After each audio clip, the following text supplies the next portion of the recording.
আসসালামু আলাইকুম রহমতুল্লাহি ওয়া বারাকাতুহু। মহান রব্বে করিম আল্লাহ সুবহানাহু ওয়া তাআলার নামে শুকরিয়া আদায় করে শুরু করছি ২১ টেলিভিশনের আপনাদের সকলের প্রিয় অনুষ্ঠান ইসলামী জিজ্ঞাসা। সুন্দর এই অনুষ্ঠানে আপনাদের সঙ্গে রয়েছি আমি মুফতি আলামিন খান এবং আজকে আপনাদের মাসালার জবাব দেওয়ার জন্য ২১ টেলিভিশনের স্টুডিওতে আমন্ত্রিত হয়েছেন খ্যাতিমান আলেমদ্বীন, লেখক, গবেষক এবং মিডিয়া ব্যক্তিত্ব শেখ মাওলানা আব্দুল কাহার সিদ্দিকী, খতিব, অর্চিন কেয়ার জামে মসজিদ, ধানমন্ডি, ঢাকা। আসসালামু আলাইকুম ওয়া রাহমাতুল্লাহি ওয়া বারাকাতুহু। ওয়ালাইকুম আসসালাম ওয়া রাহমাতুল্লাহি ওয়া বারাকাতুহু। শেখ কেমন আছেন? আলহামদুলিল্লাহ, আল্লাহ রাব্বুল আলামিন ভালো রেখেছেন। আপনি কেমন আছেন? আলহামদুলিল্লাহ, আপনাকে আন্তরিক অভিনন্দন জানাচ্ছি ২১ টেলিভিশনের স্টুডিওতে। জাযাকাল্লাহ খাইর। প্রিয় দর্শক শ্রোতা, আপনাদের এই প্রিয় অনুষ্ঠান যেখানে আপনাদের মনের কথাগুলো বলা হয়ে থাকে, আপনারা যে বিষয়ে মাসালা জানতে চান সেগুলোর কোরআন সুন্নাহর আলোকে সঠিক সমাধান আমাদের এই প্রোগ্রামের মাধ্যমে জানানো হয়ে থাকে। আলহামদুলিল্লাহ, এই সুন্দর অনুষ্ঠানে আপনিও যে কোনো বিষয়ে জানতে চাইলে স্ক্রিনে দেখানো নাম্বারে ফোন করুন। আমাদের সম্মানিত অতিথি আপনাদের মাসালার জবাব দেবেন ইনশাআল্লাহ তাআলা। প্রিয় দর্শক শ্রোতা, এই সুন্দর এপিসোডে আমরা আজকে একটি বিষয় নিয়ে কথা বলতে চাই। তা হচ্ছে আমাদের সকলের প্রাণীর প্রিয় নবী হযরত মুহাম্মদ মুস্তাফা সাল্লাল্লাহু আলাইহি ওয়াসাল্লামের শৈশবকাল নিয়ে।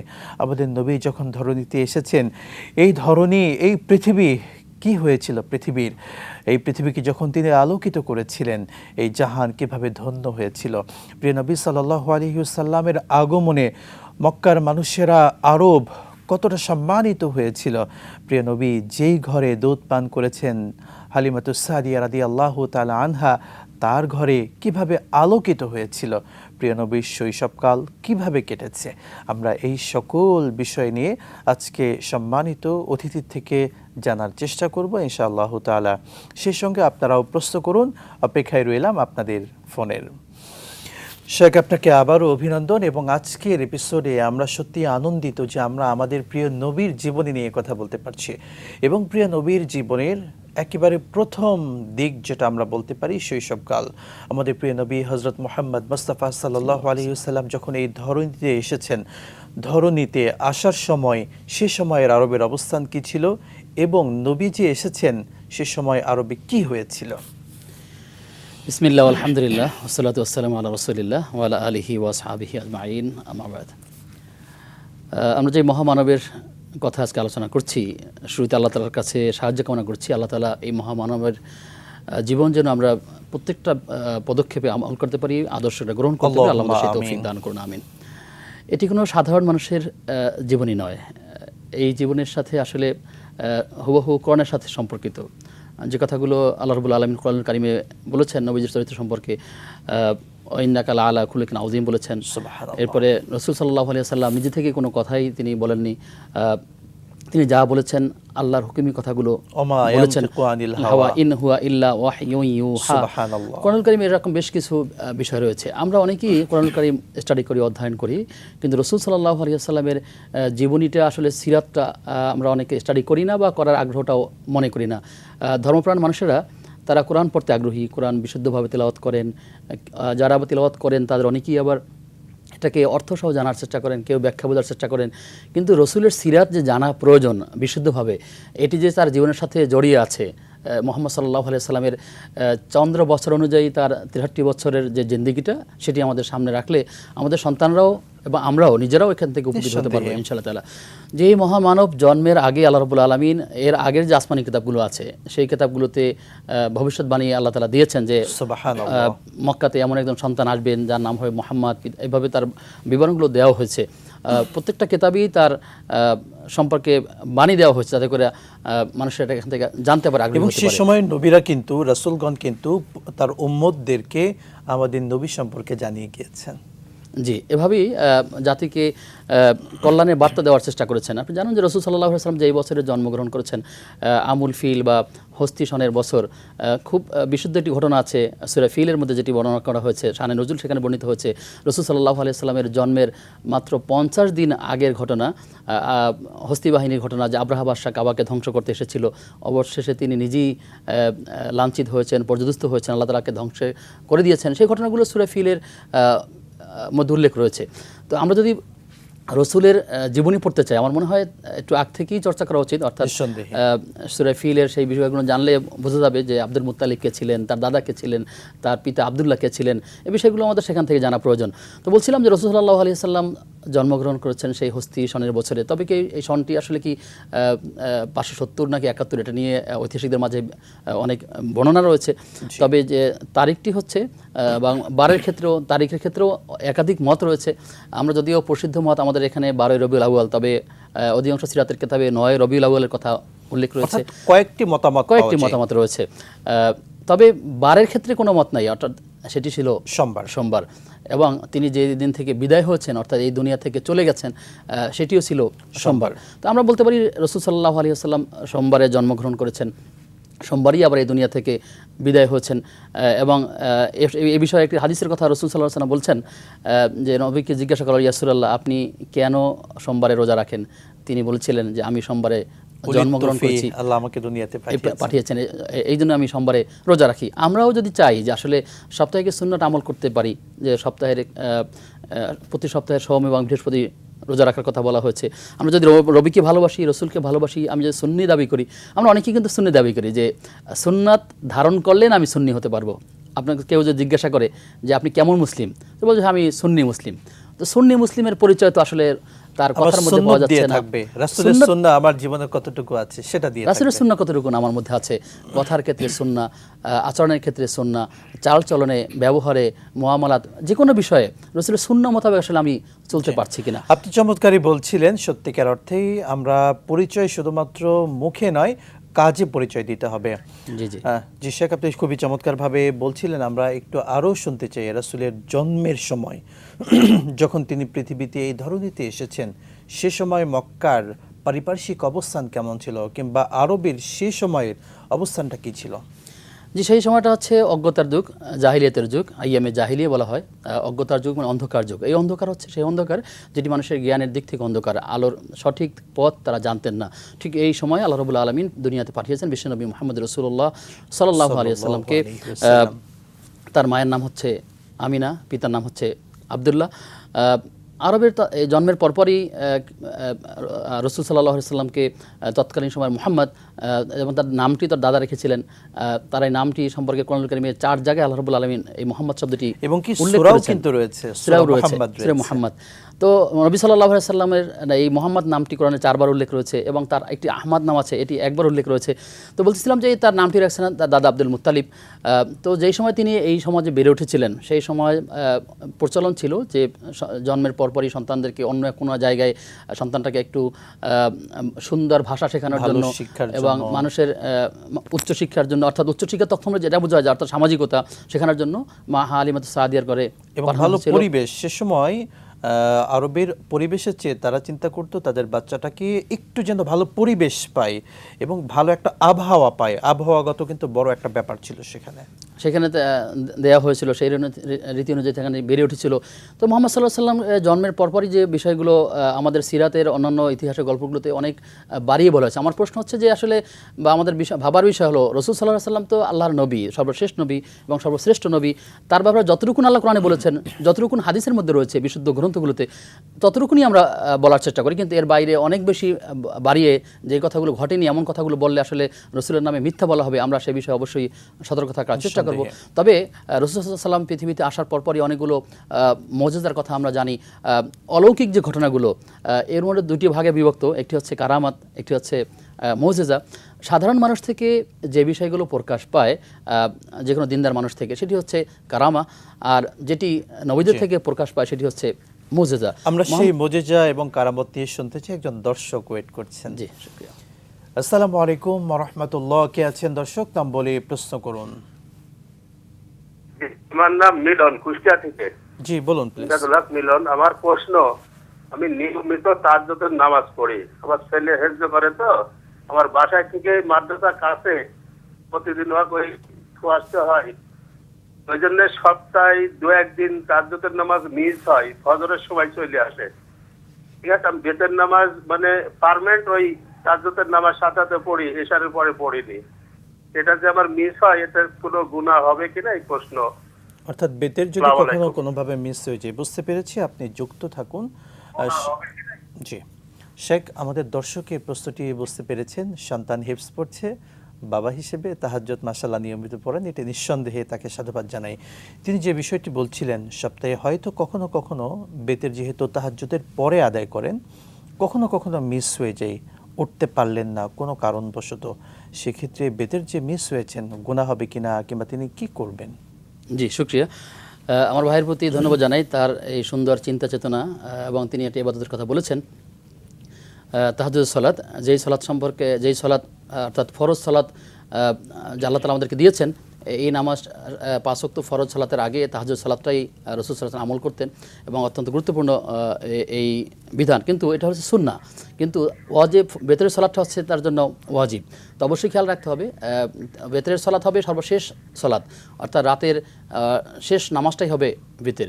কিন্তু এটা যদি কারো অভ্যাসে পরিণত হয় যে তিনি নিয়মিতই রাতের শেষে পড়ছেন, তাহলে তিনি রাতের শেষেই অভ্যস্ত করবেন। কিন্তু যদি এমন হয়, আশঙ্কা থাকে যে রাতে উঠতে পারবেন কি পারবেন না, কখনো কখনো শারীরিক দুর্বলতা বা কোনো বিষয় থাকে, তখন তিনি চাইলে অর্থাৎ তিনি আগেই সালাতটা পড়ে নেবেন।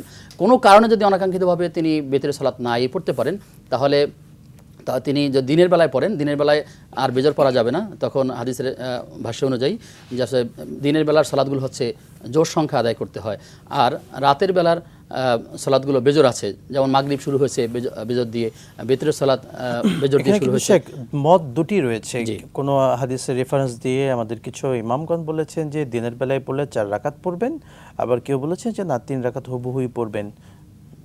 উভয়টি কিন্তু চাইলে আমল করতে পারে। সবগুলো তো আসলে গবেষণার বিষয়, তবে অবশ্যই গুরুত্ব দিতে হবে যে বেতের আদায় করতে গিয়ে যেন বেতেরটা ছুটে না যায়, ছুটে গেলেও তিনি যেন দিনের বেলা আদায় করে ফেলেন। সেটি 3 করেন কিংবা 4 করেন, দুইটারই সুযোগ আছে, তবে আদায় করতে হবে, আদায় করতে হবে। জাযাকাল্লাহ। পরের দর্শককে নিচ্ছি। আসসালামু আলাইকুম, কে আছেন প্রশ্ন করুন।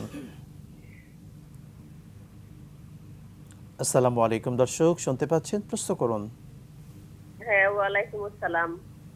আমার একটা প্রশ্ন হচ্ছে যে হাদিসে শুনেছি যে স্বামীর আগে স্ত্রী মারা গেলে সে নাকি জান্নাতি হয়। তো সে যদি বেপরদা হয় বা বেনামাজি হয়, তাহলে কি সে জান্নাতি হবে? আরেকটা প্রশ্ন হচ্ছে যে আমার শ্বশুরের অনেকটাই মানে ব্যাংক ব্যালেন্স ছিল, আমার ননদেরা হচ্ছে টাকাগুলো আত্মসাৎ করেছে, সেগুলা ভাইদেরকে না জানিয়ে। তো সেটা কি আল্লাহর কাছে জবাবদিহি হতে হবে? আচ্ছা, আমরা বুঝতে পেরেছি আপনার প্রশ্ন। আপনি যুক্ত থাকুন, আমাদের শেখ বলবেন। মোহতারাম, আমাদের বোনের প্রথম যে প্রশ্ন ছিল, তিনি বলছিলেন স্বামীর আগে কোনো স্ত্রী যদি মারা যান তাহলে সে জান্নাতি হবে। প্রশ্ন হচ্ছে, সেই স্ত্রী সে যদি বেপরদা হয় বা স্বাভাবিক চলাচল তার না, তার জীবনে কখনো সুন্নাত ছিল না, আসলে তার জন্য কি এই ব্যাপারটি আছে, কিংবা হাদিসে এই ব্যাপারে কোনো কথা এসেছে কিনা? জি, শুকরিয়া। আমাদের বোন যেমনটি বললেন, আসলে স্বামীর আগে যদি স্ত্রী মারা যান তাহলে জান্নাতি হবেন। আসলে জান্নাতি কে হবেন আর কে জান্নাতি হবেন না, এই বিষয়টি আসলে আল্লাহ তাআলাই ভালো জানেন। আমরা আল্লাহর কাছে দোয়া করতে পারি আল্লাহ তাআলা আমাদেরকে যে হায়াতটা রেখেছেন তার মধ্যে বারাকা দান করেন। অর্থাৎ আমরা জানি আল্লাহর কাছে এভাবেই দোয়া করতে হবে, আল্লাহ আমার দ্বারা যদি বেঁচে থাকা কল্যাণ হয় তাহলে তুমি আমাকে বেঁচে রাখো, যদি আমার দ্বারা নেক আমল করার বেশি হয় তাহলে আমাকে তুমি বাঁচিয়ে রাখো। ঠিক এভাবেই আল্লাহ তাআলার কাছে দোয়া করতে হবে। তো যেই বক্তব্যটা আপনি বলেছেন যে স্বামীর আগে মারা গেলে আপনি জান্নাতি হবেন কিনা, আর যদি তার স্ত্রী অন্যান্য বিষয়গুলো ত্রুটি থাকে তাহলে কীভাবে জান্নাতি হবেন, এটি আসলেই শুধুমাত্র মারা গেলেই জান্নাতি হবেন এই বক্তব্যটা সঠিক নয়। তো এই কারণে বরং স্ত্রী এবং স্বামী একে অপরের পরিপূরক, দ্বীনের মৌলিক জ্ঞানগুলো একজনকে অবশ্যই জানতে হবে। বিশেষ করে মানুষ জান্নাতি হবে কি হবে না সেক্ষেত্রে শিরক মুক্ত থাকতে হবে, কুফর থেকে দূরে থাকার চেষ্টা করতে হবে, বিদআত থেকে দূরে থাকার চেষ্টা করতে হবে। এভাবে করে যতগুলো বিষয় আছে তার থেকে দৈনিক যে বিষয়গুলো আছে এবং তার যে কন্টিনিউ যে আমলগুলো আছে, ফরজে আইন যেগুলো রয়েছে সেগুলো পালন করতে হবে। তাওহীদ, শিরক, বিদআত, রিসালাত, আখিরাত, অন্যান্য ঈমান, অর্থাৎ জান্নাতের সম্পর্ক সম্পূর্ণ আমলের সাথে।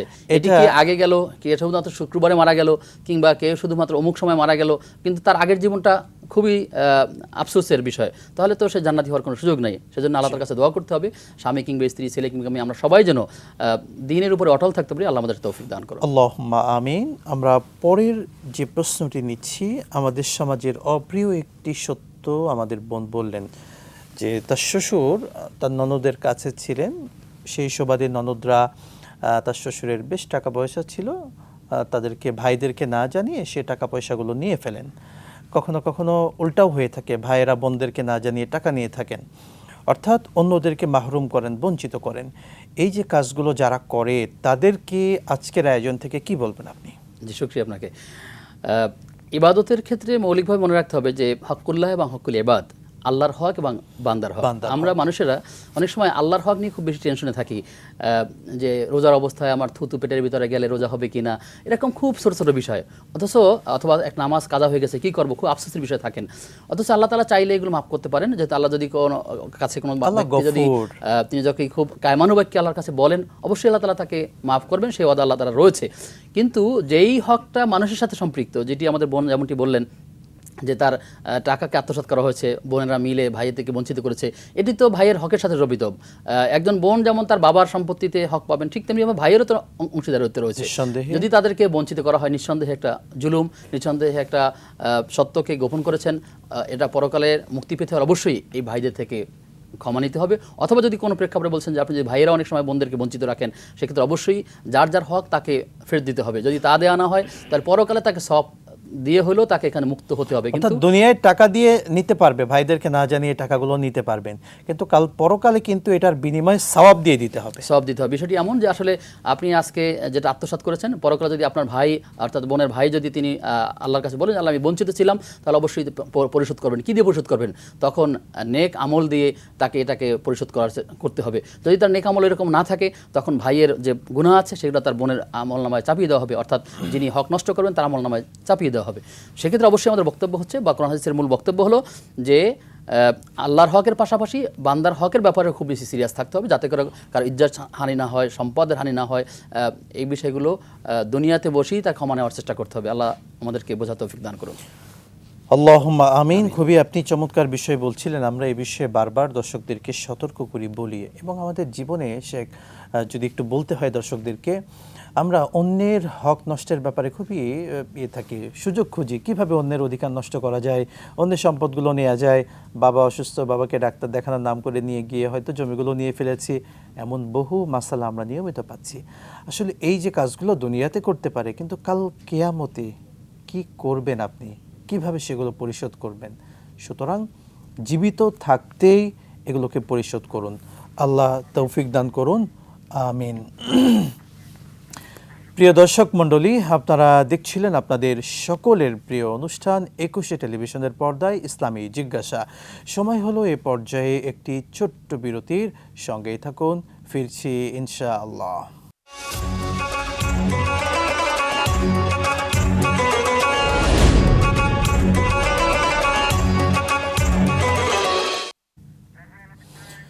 বিরতির পর আরও একবার আপনাদের সকলকে আন্তরিক অভিনন্দন জানাচ্ছি 21 টেলিভিশনের পর্দায় আপনাদের প্রিয় অনুষ্ঠান ইসলামী জিজ্ঞাসায়। প্রিয় দর্শক শ্রোতা, আপনিও যে কোনো বিষয়ে জানতে স্ক্রিনে দেখানো নাম্বারে ফোন করুন। আজকে অতিথি হিসেবে আপনাদের মাসালার জবাব দিচ্ছেন শেখ মাওলানা আব্দুল কাহার সিদ্দিকী। আজকে আমরা আলোচনা করছিলাম আমাদের সকলের প্রিয় নবী হজরত মুহাম্মদ মুস্তাফা সাল্লাল্লাহু আলাইহি ওয়াসাল্লামের শৈশবকাল নিয়ে। আমরা প্রথমে একজন দর্শককে যুক্ত করছি। আসসালামু আলাইকুম, কে আছেন? নাম বলে প্রশ্ন করুন। হ্যালো, আসসালামু আলাইকুম। ওয়ালাইকুম আসসালাম ওয়া রাহমাতুল্লাহ। বলুন। আমি আমিন চৌধুরী ইমন বলছি চট্টগ্রাম থেকে। আমি জানতে চাচ্ছিলাম আমাদের নবী পাক সাল্লাল্লাহু আলাইহি ওয়াসাল্লামের শৈশবকাল কেমন ছিল এবং সেটা আমাদের জন্য কতখানি শিক্ষণীয়, জানলে খুশি হব। ধন্যবাদ। আচ্ছা, আপনি যুক্ত থাকুন, আমাদের সাবজেক্ট রিলেটিভ বিষয় যুক্ত থাকুন। শেখ, আমরা সে বিষয়ে কথা বলছিলাম, আমাদের প্রিয় নবীর শৈশবকাল কেমন ছিল। পুরো আলোচনায় তিনি অ্যান্সার পেয়ে যাবেন, এবং তার শৈশবকাল থেকে আমাদের কি শিক্ষা রয়েছে। জি, শুকরিয়া। রাসূল সাল্লাল্লাহু আলাইহি ওয়াসাল্লামের জীবনের যে দুই পার্টগুলো আমরা বলার চেষ্টা করি, সেখানে 40 বছর আগের একটা সময় এবং 40 বছর পরের একটি সময়। 40 বছরের পরের যে সময়গুলো, অর্থাৎ তার মৃত্যু পর্যন্ত যতদিন দুনিয়াতে ছিলেন, এই সময় হচ্ছে কোরআনের জিন্দেগি বা কোরআনের অনুযায়ী তার জীবনটা। আর এর আগের যে জীবনটা, এই 40 বছর পর পর্যন্ত তিনি একজন সাধারণ মানুষের মতোই ছিলেন, যদিও তিনি নবী বা তিনি মহামানব, এই সংবাদগুলো আগে থেকে ছিল। অন্যান্য সকল শিশুদের চেয়ে তার কিছু ভিন্ন ধরনের ব্যতিক্রমও ছিল। রাসূল সাল্লাল্লাহু আলাইহি ওয়াসাল্লাম জন্মকালীন সময় থেকে আপনি বলছিলেন শুরুতেই যে ঘটনাগুলো ঘটেছে, অলৌকিক যে মজুদার কথা বলছিলাম, সেখানে পারস্যের অগ্নিকুণ্ডগুলো নিভে যাওয়া, কিংবা গোটা পৃথিবী আলোকিত হয়ে যাওয়া, এই বিষয়গুলো নিতান্তই কোনো বিশুদ্ধ বর্ণনা দ্বারা বর্ণিত হয়নি হাদিসের বিভিন্ন থেকে, কিন্তু যেই বিষয়গুলো আসছে, চাঁদ দ্বিখণ্ডিত হয়ে যাওয়া এবং রাসূল সাল্লাল্লাহু আলাইহি ওয়াসাল্লামকে নিয়ে যাওয়ার সময় হালিমাতুস সাদিয়া যিনি যে ঘোড়ায় করে নিয়ে গিয়েছিলেন, সেই যাওয়ার পথে শক্তি বেড়ে যাওয়া এবং তিনি মায়ের স্তনের দুগ্ধ বেশি হওয়া বা ওই বকরির পরিবারে বরকত লাভ করা, এরকম অনেকগুলো বিষয় সিরাতের গ্রন্থগুলোতে রয়েছে। তো আমরা এই সন্তানগুলোকে আমরা যেভাবে বড় করছি, আমাদের সন্তানদেরকে কীভাবে বড় করছি, রাসূল সাল্লাল্লাহু আলাইহি ওয়াসাল্লামের সিরাত তো তার কাছে চাইলে আমরা দিতে পারি। ছোট্ট সময় রাসূল সাল্লাল্লাহু আলাইহি ওয়াসাল্লাম আমাদের 8-10 বছরের যে বাচ্চাদের মতো এমন হয়, বাচ্চারা অনেক সময় খেলাধুলার চলে মাঠে যায়, গানে চলে যায়, বিভিন্ন রকম নেতিবাচক কাজে চলে যায়। রাসূল সাল্লাল্লাহু আলাইহি ওয়াসাল্লাম ছোট্ট সময় একবার এরকম চিন্তা করলেন যে তিনি বালকদের সাথে খেলতে খেলতে হয়তোবা চলে যাবেন কোনো একটা জায়গায়, মনস্থির করলেন। পথিমধ্যে আল্লাহ তাআলা তাকে কন্ট্রোল করবার জন্য তাকে শারীরিকভাবে দুর্বলতা দিলেন, তিনি পথে ঘুমিয়ে পড়লেন, আর সেই জায়গাটাতে যাওয়া হলো না। যেহেতু তিনি নবী হবেন, আল্লাহ তাআলা আগে থেকে তাকে কন্ট্রোল করেছেন, তাকে বক্ষ বিদীর্ণ করেছেন বেশ কয়েকবার। 3 থেকে 4 বছর বয়সের সময় হয়েছে, অর্থাৎ জিবরাইল আলাইহিস সালাম ফেরেশতা এসেছেন। এটাতে আল্লাহ তাআলার একটা কুদরত এবং আল্লাহ তাআলার পক্ষ থেকে অলৌকিকভাবে জিবরাইল ফেরেশতার মাধ্যমে তাকে সিনাসাক করা হয়েছে। তার মধ্যে থেকে যে অংশটুকু ফেলে দেওয়া হয়েছে সেটি হচ্ছে শয়তানের অংশ বা মন্দ যে বিষয়গুলো আছে সেটি তার থেকে বের করে নেওয়া হয়েছে। এই জন্য স্বাভাবিক মানুষের থেকে নবী সাল্লাল্লাহু আলাইহি ওয়াসাল্লামের শিশুকালটাও ছিল ভিন্ন রকম, তিনি কোনো রকম নেতিবাচক কাজের সাথে আসলে জড়াননি। আমরা যদি দেখি রাসূল সাল্লাল্লাহু আলাইহি ওয়াসাল্লামের সময় থেকেই, অর্থাৎ তিনি ছোটো সময় কোনটা করছেন, একটু বেড়ে ওঠার পরেই যুবক বয়স যাওয়ার আগে দিয়া এই শৈশব কৈশোরের বিষয়গুলোতে, যে তিনি 17-18 বছরের বয়সে তিনি হিলফুল ফুজুল তিনি শান্তি সংঘ বা প্রতিষ্ঠা করেছেন, যাতে করে এর একটা প্রেক্ষাপট আছে। আপনি জানেন যে মক্কাতে জুবাইদ নামে একজন ব্যক্তি তিনি সফরে এসেছিলেন ব্যবসা বাণিজ্যের জন্য, আর তৎকালীন সময়ে মক্কার একজন ব্যক্তি তিনি তার থেকে পণ্য ক্রয় করেছেন, কিন্তু তাকে মালামাল টাকা পরিশোধ করছিলেন না করার পর তিনি কাবার পাশেই পাহাড়ের পাদদেশে গিয়ে তিনি বলছিলেন, একটা কবিতার সুরে ডাকিয়ে বলছিলেন যে আমি আমার ব্যবসার জন্য এখানে এসেছি, কিন্তু আমার মালামাল ক্রয় করার কথা বলে নিয়ে গেল, কিন্তু আমাকে কোনো টাকাই পরিশোধ করা হলো না। তখন রাসূল সাল্লাল্লাহু আলাইহি ওয়াসাল্লামের চাচা আব্দুল মুত্তালিবের সন্তান তিনি এসে কথাগুলো শুনলেন এবং যুবকদেরকে নিয়ে রাসূল সাল্লাল্লাহু আলাইহি ওয়াসাল্লাম সহ একটা সংগঠন করলেন, তার নাম ছিল হিলফুল ফুজুল। এর মাধ্যমে তিনি সমাজের মাঝে শান্তি শৃঙ্খলা ফিরিয়ে আনার জন্য 4টা মৌলিক দফা ছিল, কোনো কথা 5টা কথা বলা হয়ে থাকে। তো এই 4টা দফার মধ্যে একটি ছিল যে কারো প্রতি অন্যায় বা জুলুম না করা, কারো সম্পদ আত্মসাৎ না করা, জীবনহানি না করা, এরকম বিষয়গুলো তার ছোটোবেলা থেকে উঠে এসেছে। তো আমরা চাই যে আসলে আমাদের সন্তানদেরকে বিশ্বনবী সাল্লাল্লাহু আলাইহি ওয়াসাল্লামের সিরাতগুলো যেন তুলে দিতে পারি প্রত্যেকটা কাজের ক্ষেত্রে। আপনি বলবেন সন্তানকে, ধরেন একটা গ্লাস পানি খাবো, কীভাবে খাবো, সন্তানকে আমি বলতে হবে যে আমাদের নবীজি পানি খাওয়ার আগে তিনি, আমরা সে বিষয়ে বিস্তারিত শুনবো, একজন দর্শক অপেক্ষা করছে। আসসালামু আলাইকুম ওয়া রাহমাতুল্লাহ, কে আছে নম্বরে প্রশ্ন করুন। ওয়ালাইকুম আসসালাম, আমি কুষ্টিয়া উড়িবাড়ি মজমপুর থেকে দেলোয়ার হোসেন বলছিলাম। জি বলুন। আমার ছোট একটা প্রশ্ন ছিল, সেটা আমরা অনেক সময় ব্যবসার ক্ষেত্রে দেখা যাচ্ছে ছোটখাটো ঋণ নিয়ে থাকি। তো এই ঋণটা নেওয়াটা আসলে ইসলামের দৃষ্টিতে কতটা মানে যুক্তিসম্মত কিংবা গুনাহ হয় কিনা একটু জানার জন্য আগ্রহ প্রকাশ করছিলাম। দর্শক আপনারা একটু বলতে চাই, আপনি কি আমাকে শুনতে পাচ্ছেন? বাচ্চাটা ছোট, আচ্ছা, একটু এই জন্য নামাজ কালামটা একটু পড়তে পারে না, অনেক সময় বাচ্চার পেশাব নাকি লেগে যায়। তো এই ক্ষেত্রে আসলে কি করতাম? আচ্ছা, আপনি কি আমার কথা শুনতে পাচ্ছেন? জি জি শুনতে পাচ্ছি। আপনি প্রথম যে প্রশ্ন বলছিলেন যে ব্যবসার ক্ষেত্রে আপনি ছোট ছোট মাঝে মাঝে ঋণ করেন, এই ঋণ কি সুদের উপরে কোনো ঋণ নাকি স্বাভাবিক কোনো ঋণ, কোনটি? স্বাভাবিক বলতে কিস্তিতে নিয়ে আর কি, যাই হোক। আচ্ছা, আপনি যুক্ত থাকুন, আমরা বুঝতে পেরেছি। আমাদের দর্শকের 2টি প্রশ্ন শেখ, অ্যান্সারটি আগে নিয়ে যাচ্ছি। যারা ব্যবসায়ী আছেন, ছোটোখাটো ব্যবসা করতে গিয়ে ছোট ছোট ঋণ কখনো নেন, এবং ঋণের কথা তিনি বললেন যে বিভিন্ন কিস্তি কোম্পানিগুলোর কথা তিনি এখানে যুক্ত করেছেন। একটা হলো ঋণ ম্যান টু ম্যান, আমি আপনার থেকে ঋণ নিয়েছি, আরেকটা হচ্ছে কিস্তি কোম্পানি যেগুলো আছে সেই জায়গা থেকে কিছু কিছু ঋণ তিনি নেন। এটাতে শরীয়তের বিধিনিষেধ কি আছে একটু বলবেন? জি শুকরিয়া। ঋণকে বলা হয় কর্জে হাসানা। এই কর্জে হাসানা বা ঋণ, এটি প্রথমত বলবো যে এটি আসলে করা ঠিক নয়, নিরুৎসাহিত করা। তারপরে যদি কোনো প্রয়োজন এমনটি হয়ে যায়, কখনো কখনো চিকিৎসার জন্য হয়ে পড়তে পারে, কখনো পারিবারিক প্রয়োজনে হয়ে থাকতে পারে, অথবা ব্যবসার ক্ষেত্রে হয়ে থাকবে, সেটা বৃহৎ আকারে ব্যবসা ছোট কিংবা বড় নানা বিষয় আছে। তো ঋণ নেওয়ার ক্ষেত্রে অবশ্যই খেয়াল করতে হবে, যদি এমন হয় যে কর্জে হাসানা দেওয়ার মতো সমাজে কোনো লোক আছেন, সম্পদশালী ধনাঢ্য ব্যক্তি, বন্ধুবান্ধব, আত্মীয় স্বজন, এমন কেউ আছে যার থেকে কর্জে হাসানা নেওয়া যায়, তাহলে কোনো মানে কোনো ধরনের বাড়তি টাকা ছাড়াই তার থেকে সে কর্জে হাসানাটা কি একটু বলতেন? কর্জে হাসানা যেটা বলছি এটা হলো ধার দেয়া। যেমন ধরুন যে আপনার একটা প্রয়োজন বা আমার একটা প্রয়োজন, আমি আপনাকে চাইলাম যে ভাই আমাকে কিছুদিনের জন্য বা নির্দিষ্ট সময়ের জন্য আমাকে কিছু টাকা দেন, আমি আবার এটা পরিশোধ করতে পারবো। সেই টাকাই হুবহু সেই টাকাই দিতে হুবহু হবে, সেই টাকাই পরিশোধ করবেন, বাড়তি দেওয়া যাবে না। বাড়তি দেওয়া যাবে না, এটা হচ্ছে কর্জে হাসানা, কর্জে হাসানা। কাউকে ঋণ দেওয়া। তবে এখানে খেয়াল রাখা দরকার যে আসলে কর্জে হাসানা যখন দিবেন, যিনি দিবেন তার এই মানুষও থাকতে হবে যে আমার ভাইয়ের তাকে একটু সময় দেওয়া প্রয়োজন, যে ভাই আপনার যত প্রয়োজন যদি এমন হয় যে আপনি 1 মাস 2 মাস বা 5 মাস বা 3 মাস বা অথবা 10 দিন, তাকে একটু সময় দেওয়ার চেষ্টা করতে হবে। এখন দেখা যায় আমরা সময় দিচ্ছি, এরপর যখন সে টাকাটা ব্যাক পায় না, তখন তার সাথে খুব মনোমালিন্য হয়, কথা কাটাকাটি হয়, তার সাথে খারাপ সম্পর্ক এক সময়।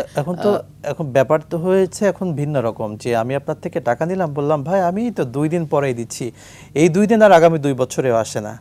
এই তিক্ত অভিজ্ঞতার কারণে মানুষ কিন্তু ম্যান টু ম্যান টাকা বিভিন্নভাবে দিতে চায় না। সেক্ষেত্রে যিনি ঋণ দিবেন এবং যিনি ঋণ নেবেন অবশ্যই উভয়কেই আসলে তাকওয়ার উপর থাকতে হবে, তাহলে এই সমাধান সলিউশন সহজ হবে, আর তা নাহলে সমাধান খুব সহজ হবে না। এরপরে যদি এরকম কোনো প্রতিষ্ঠান না হয়, এবং ঋণ তখনই করবেন যখন তার পরিশোধ করার সামর্থ্য আছে। পরিশোধ করার সামর্থ্য না করলে তিনি ঋণ করবেন না। আর যখন পরিশোধ করার সামর্থ্য থাকবে তখন তিনি পরিশোধ করবেন, ঋণ নেবেন।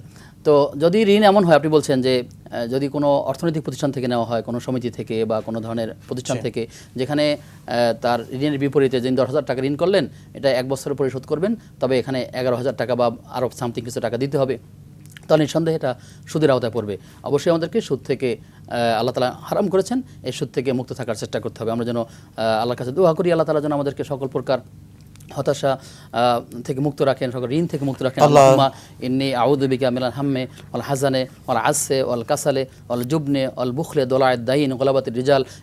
এই হাদিসের মধ্যে এখানে সকল প্রকার ঋণ থেকে মুক্ত হয়ে যেন আল্লাহর কাছে তিনি মুক্ত হওয়ার জন্য আল্লাহর কাছে দোয়াগুলো আমরা পরিষ্কার ভাষায় দর্শককে বলতে পারি, ঋণের ক্ষেত্রে আমি আপনাকে 1 লক্ষ টাকা দিয়েছি, আবার ফেরত দেওয়ার সময় আপনি যদি আমাকে আমার থেকে 1,15,000 টাকা বা 10,000 টাকা বা 1,01,000 টাকাও নেন, আমাকে ফেরত দেন, এটা যদি আমি আপনার থেকে নিয়ে থাকি, এটাই কিন্তু সুদ হবে। অর্থাৎ বাড়তিভাবে কোনো কিছু দেওয়া যাবে না, এখন সেটা কোনো ম্যান হোক কিংবা কোনো কোম্পানি হোক। জাযাকাল্লাহু খাইরান। এখানে একটু শুধুমাত্র যদি আমরা একজন দর্শককে নিয়ে এরপরে বাকি কথা শুনতে চাই। আসসালামু আলাইকুম, কে আছেন বলুন দর্শক? আসসালামু আলাইকুম, শুনতে পাচ্ছেন? ওয়ালাইকুম আসসালাম। আসসালামু আলাইকুম। ওয়ালাইকুম আসসালাম ওয়া রাহমাতুল্লাহ, বলুন। আমার প্রশ্ন ছিল হুজুর, ওই আদম আলাইহিস সালাম এই শ্রীলঙ্কার কোনো একটা পাহাড়ে পায়ের ছাপ আছে, এটা কতটা সত্য? 1 আর 2 নম্বর হচ্ছে ইমাম মাহদি আগে আসবেন না দাজ্জাল আগে আসবেন? আর হচ্ছে ঈসা আলাইহিস সালাম মৃত্যুর পর উনার দাফন কোথায় হবে? এটা একটু ছিল হুজুর আমার।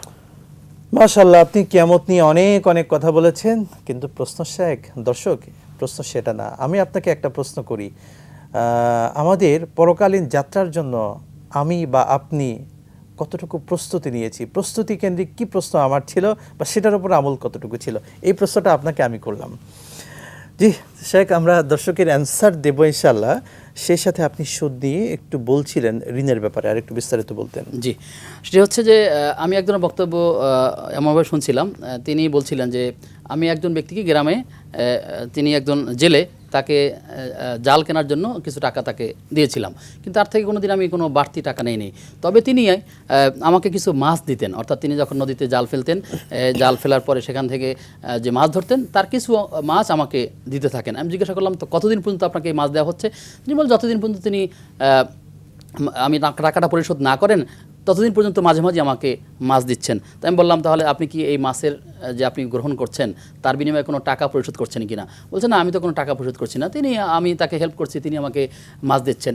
তো আমি বললাম তো আমি তো তার থেকে কোনো টাকা নিচ্ছি না, টাকা নিলে তো সুদ হয়, আমি তো কোনো টাকা নেই না। তখন তাকে বলছিলাম যে আসলে আপনি যে টাকা নিচ্ছেন না, কিন্তু যতদিনে আপনাকে সে এই টাকাটা পরিশোধ করে না দিচ্ছে ততদিন পর্যন্ত আপনি তার থেকে একটা মাস নিচ্ছেন, এই মাসটি হচ্ছে এই টাকার বিপরীতে সুদের আওতাধীন হয়ে যাচ্ছে। আমাদের অনেক মানুষ মনে করেন যে টাকার বিনিময়ে টাকাই মানে হচ্ছে সুদ, কিন্তু এর বাইরেও যে আসলে সুদ হতে পারে সেটি আসলে কখনোই চিন্তাই করেন না। আমাদেরকে বিষয়গুলো চিন্তায় আনতে হবে আর কি। গভীর বিষয় আপনি একটু বললেন, আল্লাহ আমাদেরকে বোঝার তৌফিক দান করুন। আমাদের পূর্বের দর্শকের আরেকটি প্রশ্ন ছিল, তার ফ্যামিলিতে সম্ভবত ছোট বাচ্চা রয়েছে, ছোট বাচ্চার কারণে মা কখনো কখনো পরিষ্কার থাকতে পারেন না, বাচ্চার পেশাব লেগে যায় ইত্যাদিতে। সালাতের ক্ষেত্রে তিনি কি করবেন, বা সালাতে মাঝে মাঝে কষ্ট হয়ে যায়, ঠিকঠাক মতো আদায় করতে পারেন না, কি করবেন? জাযাকাল্লাহ খায়ের। সালাত আদায় করতে গিয়ে অর্থাৎ এই শিশু সন্তান ছোট মানুষ, তার অনেক সময় দেখা যায় যে প্রস্রাবগুলো মায়ের শরীরের কথা বলছে মনে হয় প্রশ্নের মধ্যে, যে মায়ের শরীরে লেগে যাচ্ছে। তিনি সতর্ক থাকবেন যে এই প্রস্রাব থেকে কীভাবে মুক্ত থাকা যায়, মুক্ত হওয়া যায়। তিনি কাপড়টাকে চেঞ্জ করে নেবেন, সতর্ক থাকবেন কোথায় প্রস্রাব পড়ে কিনা, বাচ্চাকে একটা ডায়াপার পরাবেন, কিংবা যেভাবে বাচ্চাকে সেফ জোনে রাখা যায় সতর্ক থাকবেন। সতর্ক থাকার পরেও যদি কখনো কখনো হয়ে যায়, সেটি তো আল্লাহ তাআলা মাফ করবেন। আল্লাহ তাআলা তাও কারো উপরে চাপিয়ে দেন না যে কোনো বিষয় দিনের কোনো জোর জবরদস্তি নেই। আমাদের মাদেরকে এই পরামর্শ দিতে পারি, আপনি সবসময় যে পোশাকই পরেন না কেন, নামাজের জন্য একটা নির্দিষ্ট আপনি পোশাক রাখবেন, এটা কিন্তু সবচেয়ে উত্তম হবে। নামাজের পূর্বে সেই পোশাকটা চেঞ্জ করে তিনি নামাজ আদায় করে ফেললেন। যে আর নামাজের সময় তো উত্তম পোশাকের কথা কোরআন কারিমে বলা হচ্ছে, যখন সালাতে দাঁড়াবে তখন উত্তম পোশাকে কুল্লি মসজিদ। তো এই সালাতের সময় দাঁড়ানোর সময় তিনি উত্তম পোশাক পরবেন। কিন্তু ঘরে বাচ্চারা থাকলে অনেক সময় হয়ে ওঠে না কখনো। এই জন্য নামাজের জন্য তিনি আলাদা একটা জায়গা করে নেবেন, ঘরের মধ্যেই তার 3-5টা রুম থাকলে সেখানে যেখানেই হয় নামাজের জন্য ছোটো একটা জায়গা নির্ধারণ করে নেবেন, এবং তার পরিষ্কার পরিচ্ছন্নের জন্য যতটুকু প্রয়োজন তিনি সেই ব্যবস্থাটা গ্রহণ করবেন। আশা করা যায় তাকে আল্লাহ রহম করবেন, মাফ করবেন ইনশাআল্লাহ। আমরা পরের আরেকটি প্রশ্ন আমাদের দর্শক কুষ্টিয়া থেকে যে প্রশ্নটি করলেন, হযরত আদম আলাইহিস সালাতু ওয়াস সালামের পায়ের ছাপ নিয়ে, এটি শ্রীলঙ্কায় আছে দেখা যায়, মানুষ লোকমুখে রয়েছে, আসলে এটা সঠিক কিনা?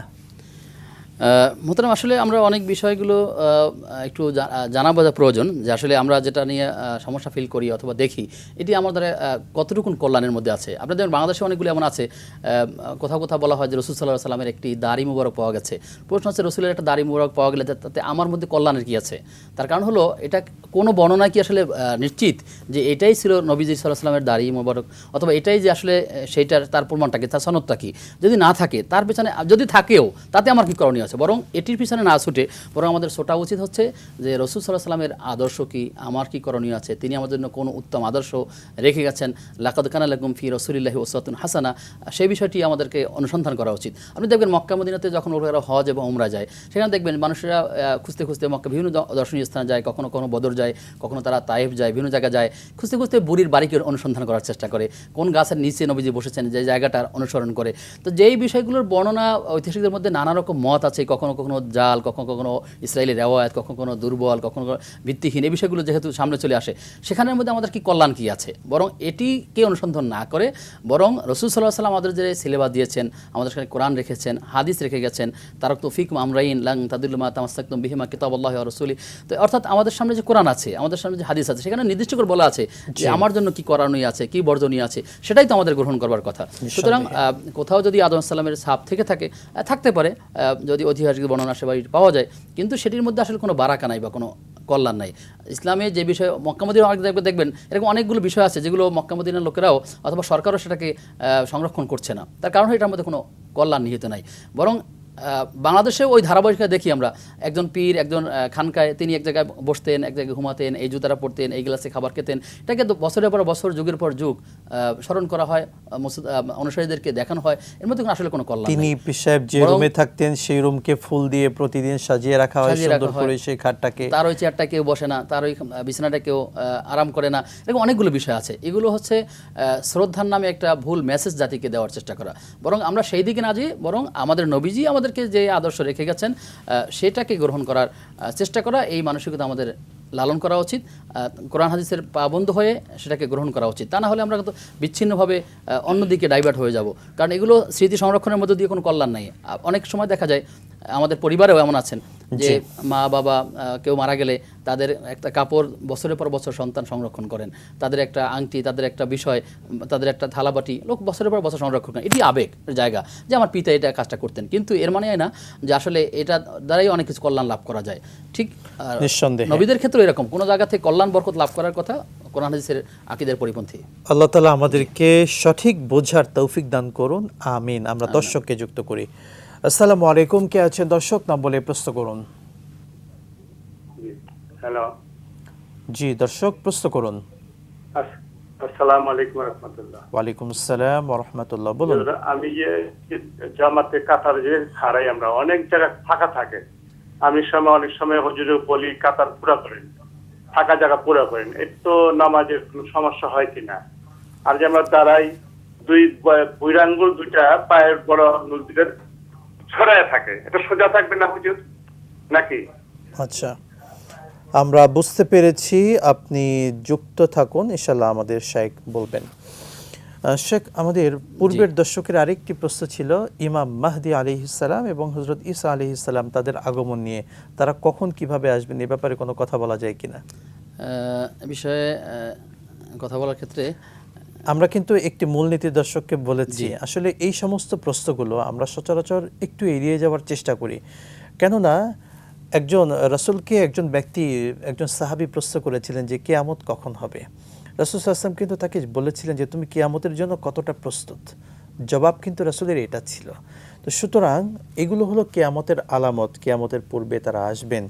তো সেই জায়গায় আমাদের উচিত হচ্ছে আমরা কিয়ামতের জন্য কতটা প্রস্তুত, সেই প্রশ্নটি আমাদের মনকে করা উচিত।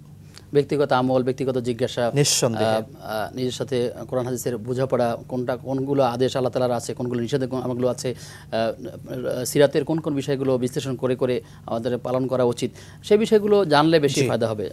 জি, আল্লাহ বোঝার তৌফিক দান করুন, আমিন। আমাদের পরের সম্মানিত দর্শক যে বিষয়টি বললেন সালাতের ব্যাপারে, কাতারে কখনো কখনো আমরা দাঁড়াই কিন্তু মাঝখানে ফাঁকা রাখি। এই যে কাতারের মাঝখানে ফাঁকা রাখা ইচ্ছা করে রাখি আমরা, কখনো কখনো বা বেখেয়ালে রাখছি, এতে সালাতের কোনো ক্ষতি হবে কিনা? এবং সালাতে পা, বিশেষ করে আমরা যখন দাঁড়াই পা অনেকে বাঁকা করে রাখে, আসলে পাটা কিভাবে রাখা উচিত? জি, শুকরিয়া আপনাকে। সালাত আল্লাহ তাআলার কাছে সান্নিধ্যের একটি অন্যতম মাধ্যম।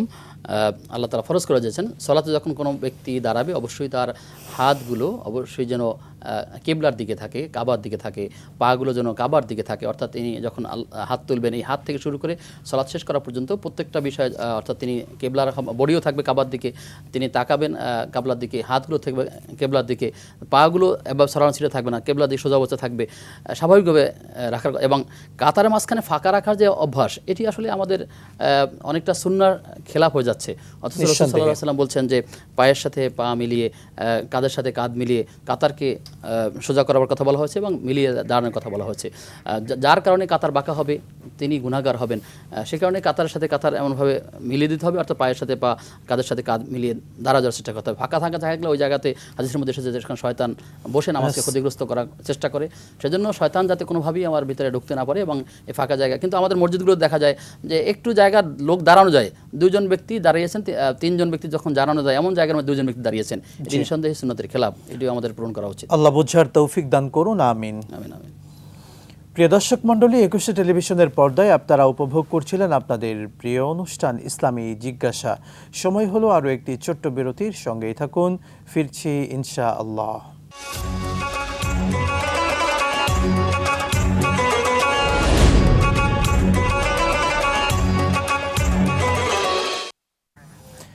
বিরতির পর আবারও আপনাদের সকলকে আন্তরিক অভিনন্দন জানাচ্ছি একুশে টেলিভিশনের পর্দায় আপনাদের সকলের প্রিয় অনুষ্ঠান ইসলামী জিজ্ঞাসায়।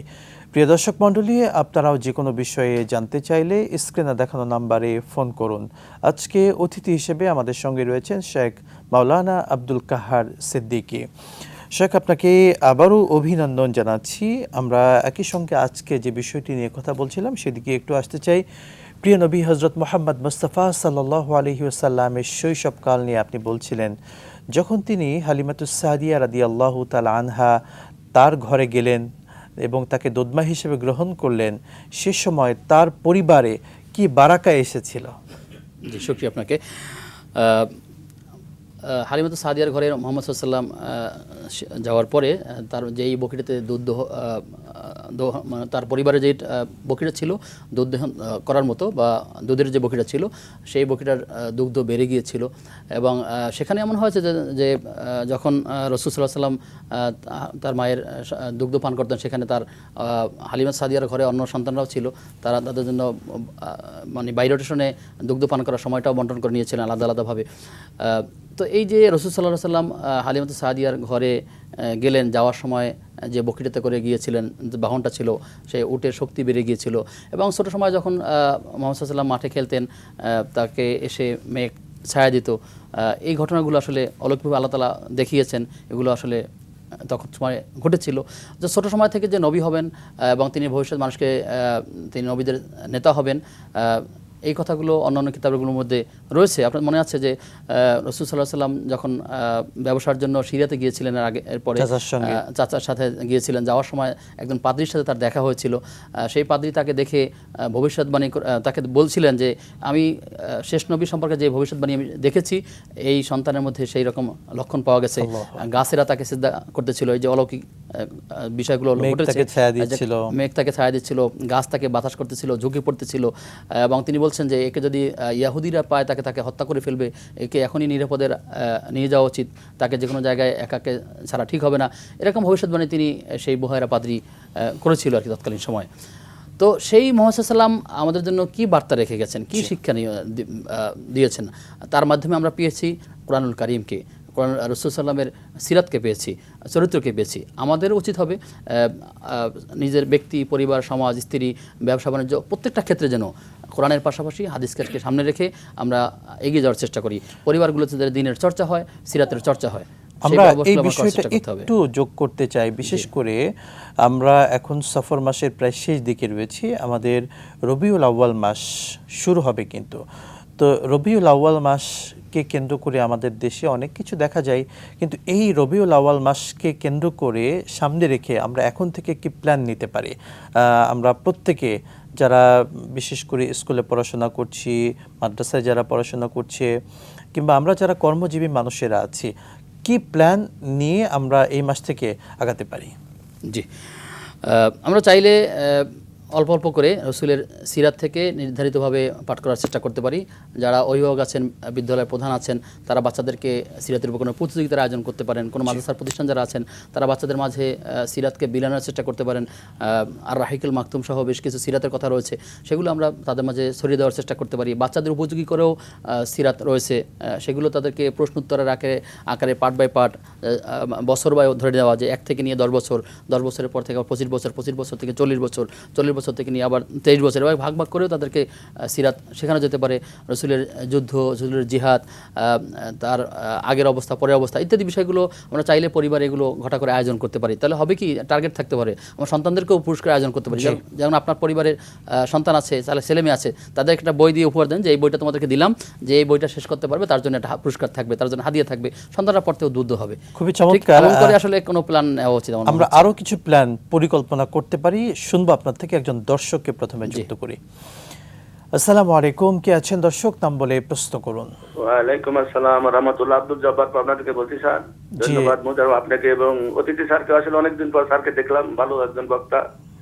প্রশ্ন হচ্ছে, আমরা অনেক সময় বলি যে নবী আগের থেকে যে ছিল এটা কেউ মানে না, 1 নম্বর। পাশাপাশি সম্পর্ক প্রশ্ন, আর ওনাকে সৃষ্টি না করলে কাউকে সৃষ্টি করা হতো না। আর পাশাপাশি প্রশ্ন যে ওই নবী তো নারীদের ভিতর নাই, কিন্তু কিংবা সাহাবী নারীদের ভিতর ছিল কিনা, একই প্রশ্ন। তৃতীয় প্রশ্নটি বুঝতে পারিনি, আবার বলবেন 3 নাম্বারটি। সাহাবীদের ভিতর বা কোনো নারী ছিল কিনা আর কি। আচ্ছা, ঠিক আছে, আপনি যুক্ত থাকুন, আমাদের সাথে বলবেন। আজকের সাবজেক্ট রিলেটিভ প্রশ্ন যে আমাদের নবী সাল্লাল্লাহু আলাইহি সাল্লাম তিনি আগে থেকেই নবী ছিলেন কিনা, যদি একটু দর্শককে বুঝিয়ে বলতেন। জি, শুকরিয়া। আল্লাহ তাআলা তাকে নবী বানাবেন সেই ঘোষণা আগে থেকে দেয়া ছিল, অন্যান্য কিতাবে উল্লেখ ছিল, কিন্তু নবী হিসাবে তাকে দায়িত্ব দেয়া হয়েছে 40 বছরে, অর্থাৎ নবুয়ত যেদিন তাকে দেওয়া হয়েছে, সেদিন কোরআন যেদিন থেকে নাজিল হয়েছে সেদিন থেকেই তাকে নবুয়তের দায়িত্ব দেওয়া হয়েছে। কিন্তু তিনি যে নবী হবেন এবং তার পরিণত বয়স পর্যন্ত অপেক্ষা করবেন, এই ঘোষণা আল্লাহ তাআলা আগে দিয়ে রেখেছেন, বহু আগে থেকে দিয়েছেন, আদম আলাইহিস সালামের এই ঘোষণা দিয়েছেন। কিন্তু তাকে দায়িত্বটা দেওয়া হয়েছে 40 বছরে গিয়ে। আর যেই হাদিসের কথা তিনি বলছেন, লাউলা কালামা খলাকতুল আফলাক, তাকে যদি সৃষ্টি করা না হতো তাহলে এই আসমান জমিনের কিছুই সৃষ্টি করা হতো না। এটি হাদিসের নামে জালিয়াতি বইসহ অনেক মুহাদ্দিসিন কিরাম এবং হাদিস বিশারদ যারা আছেন তারা বলছেন আসলে এই বক্তব্যটা আসলে সঠিক নয়, কারণ এই বক্তব্যটি কোরআনের আয়াতের বিপরীত। সুতরাং অনেক জাল দয়ীফ বানোয়াট গল্প দিয়ে আসলে তার মর্যাদাকে বাড়ানো হয়ে থাকে। বিশেষ করে নূরে মোহাম্মদী নামক একটা বই আছে, বাজারে পাওয়া যাবে। এরকম আরও কিছু বিষয় আছে, সেখানে নবীর নূর দিয়ে অনেক কিছু সৃষ্টি হয়েছে, এই বিষয়গুলো এখানে আনা হয়েছে, যদিও তাদের সেই বক্তব্যগুলো অসংখ্য কোরআনের আয়াতের বিপরীত এবং সব কিছুই নূর দ্বারা সৃষ্টি হয়েছে। তিনি কোনো মানব সন্তানের মতো নন, তিনি একটা নূর, মায়ের গর্ভ থেকে একটা নূর চলে আসছে, আসমানে সেই নূর তারকা হয়ে দেখা গিয়েছিল। এরকম আরও অনেকগুলো বিষয় জড়িয়ে আছে এবং তার কোনো ছায়া ছিল না, মায়ের গর্ভ থেকে মানুষের মতো বের হননি, তার কোনো খতনা করা অবস্থায় ছিল। এরকম অনেকগুলো বিষয় আছে যেগুলো নিয়ে মুহাদ্দিসিন কিরামের মধ্যে বা হাদিস বিশারদের মধ্যে থেকে অনেক আলোচনা আছে। তবে বিশুদ্ধ বর্ণনা অনুযায়ী এই বক্তব্যটি সঠিক নয় যে তার নবী সাল্লাল্লাহু আলাইহি ওয়াসাল্লামকে সৃষ্টি করা না হলে গোটা পৃথিবী সৃষ্টি করা হতো না, এই কথাটা আসলে সঠিক নয়।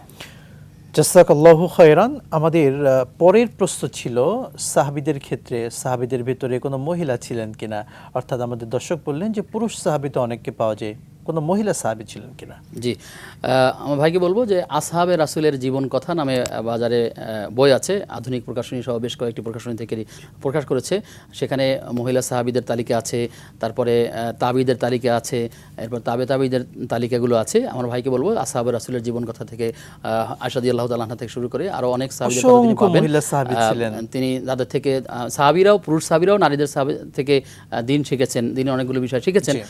সেই বিষয়গুলো আমাদের সমাজে চর্চা কম হয়, কারণ আমরা তাদেরকে প্যাট্রোনাইজ করতে পারি না, তাদের বিষয়গুলো আলোচনায় নিয়ে আসা হয় না।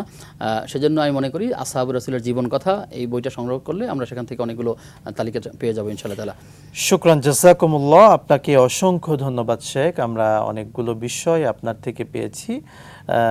আমরা প্রিয় নবীর জীবনীর একেবারে মূল সার নির্যাসে আপনি কয়েকটি কথা বলে আমরা শেষ করব। জি, আমাদের এক দর্শক যে বলছিলেন যে আসলে সেই প্রশ্নটা আমরা মনে হয় ঢুকতে পারিনি যে কে আগে আসবেন। হযরত ইমাম মাহাদির কথা তিনি বলছিলেন, তিনি আসবেন আগে নাকি ঈসা নবী আগে আসবেন।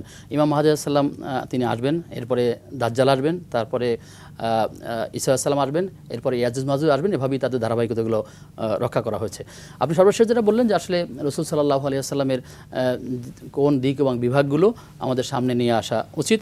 কোরআনুল কারীমের বক্তব্য অনুযায়ী মা আতাকুম রাসূলু ফাকুদুহু ওয়া মা নাহাকুম আনহু ফান্তাহু, মুহাম্মদ সাল্লাল্লাহু আলাইহি ওয়াসাল্লাম তোমাদের জন্য যা নিয়ে এসেছেন সেটা তোমরা গ্রহণ করো, যা তিনি বর্জন করতে বলেছেন, বিরত থাকতে বলেছেন সেটা থেকে তোমরা আল্লাহ তাআলা আমাদেরকে এই আয়াতের উপর আমলের তৌফিক দান করুন, আমিন। আপনাকে অসংখ্য ধন্যবাদ, জাযাকুমুল্লাহু খায়রান। বারাকাল্লাহু ফিকুম। প্রিয় দর্শক মণ্ডলী, একুশে টেলিভিশনের পর্দায় আপনারা এতক্ষণ উপভোগ করলেন আপনাদের প্রিয় অনুষ্ঠান ইসলামী জিজ্ঞাসা। রব্বে করিম আল্লাহ সুবহানাহু ওয়া তাআলা প্রিয় নবীর জীবনী থেকে আমাদেরকে শিক্ষা নিয়ে আমাদের জীবন আলোকিত করার তৌফিক দান করুন, আল্লাহুম্মা আমিন। আজকের মতো বিদায় নিচ্ছি। আসসালামু আলাইকুম ওয়া রাহমাতুল্লাহি ওয়া বারাকাতুহু।